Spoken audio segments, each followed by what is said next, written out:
Assalamualaikum Mbak. Waalaikumsalam. Perkenalkan, saya perawat Windia yang bertugas pada pagi hari ini mulai pukul 7 hingga 2 siang nanti ya Mbak.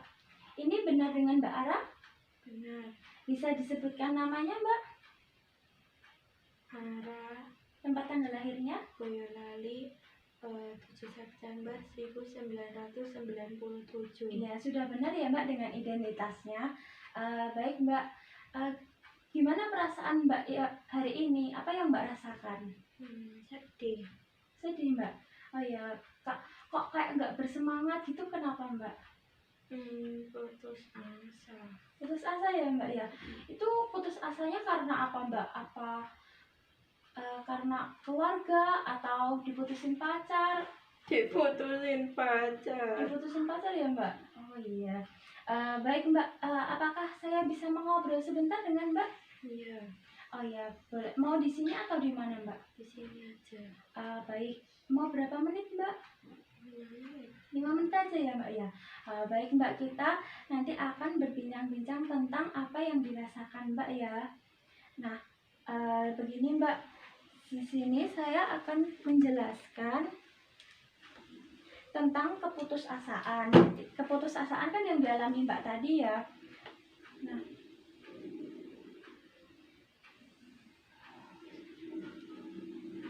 Nah, apa sih itu keputusasaan?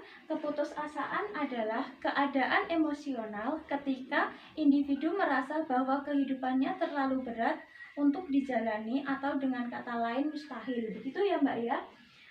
Nah, lalu keputusasaan itu dapat bisa ada faktor penyebabnya Mbak.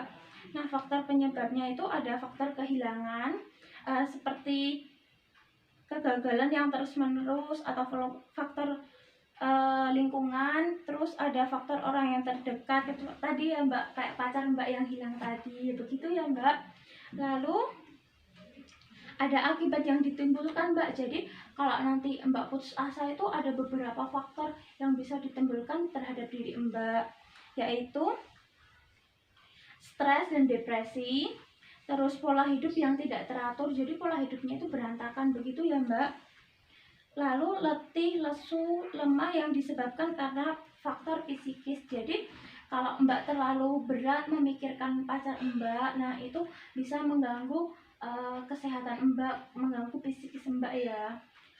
Terus ada trauma dan tidak lagi memiliki keberanian dan kemampuan untuk melakukan hal yang sama karena takut akan mengalami rasa putus asa untuk kedua kalinya. Nah, jadi Mbak, kalau Mbak merasa putus asa begitu, jangan dilarutkan dalam terus-menerus ya Mbak. Jadi kita tuh harus bangkit, harus semangat lagi, begitu ya Mbak ya. Lalu ada juga yang bisa sampai gila Mbak.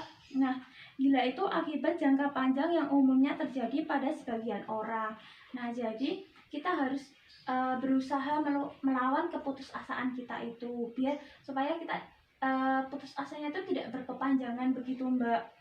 Lalu ada sakit yang diawali dengan makan yang tidak teratur, tidur terlalu larut dan pikiran yang berlebihan.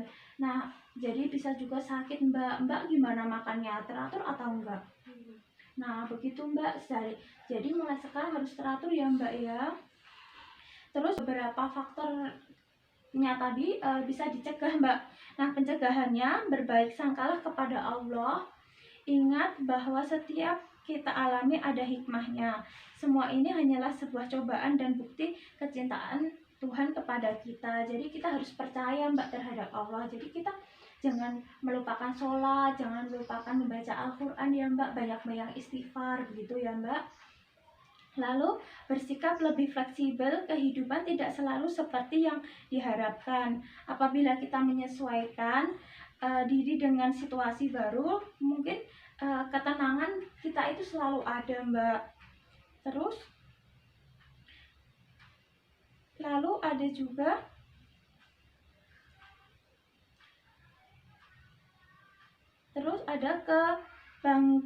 kebanggaan. Kembangkan tindakan yang kreatif, tanyakan pada diri sendiri, kesempatan bagi saya di sini, jalan yang terbuka bagi saya. Jadi kita itu harus menyemangati diri kita sendiri Mbak, jadi supaya tidak terjadi putus asa yang berkepanjangan tadi ya Mbak ya.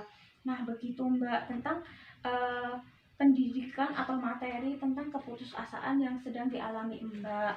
Nah baik Mbak, bagaimana Mbak perasaannya setelah saya berikan tentang materi tentang keputusasaan tadi?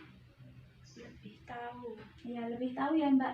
Jadi kita itu harus mengetahui tentang apa sih penyebabnya, tanda gejalanya gitu ya Mbak ya. Baik Mbak. Besok masih mau bertemu dengan saya Mbak? Mau. Ya baik Mbak. Besok kita bertemu lagi ya Mbak ya.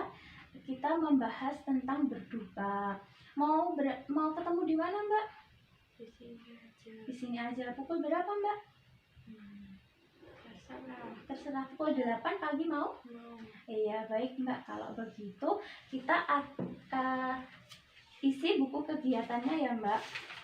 Nah ini Mbak buku kegiatannya, nanti Mbak bisa, kalau Mbak merasa putus asa terus nanti Mbak membuat kegiatan aja yang kegiatan positif begitu ya Mbak. Bisa juga dilakukan kayak membersihkan rumah atau lempit-lempit baju begitu ya Mbak ya, biar kita selalu ada kegiatan dan selalu terhibur. Nah nanti kalau kegiatannya nanti kita dicentang di sini ya Mbak, ini yang dilakukan mandiri nanti centang M gitu ya Mbak ya. Baik Mbak, kalau begitu apakah ada yang ditanyakan Mbak? Tidak. Baik, kalau tidak ada yang ditanyakan, nanti kalau ada apa-apa bisa menghubungi saya atau perawat yang lain di ruang perawat ya Mbak. Ya, sampai ketemu besok ya Mbak. Tetap semangat ya. Semoga cepat sembuh. Assalamualaikum. Waalaikumsalam.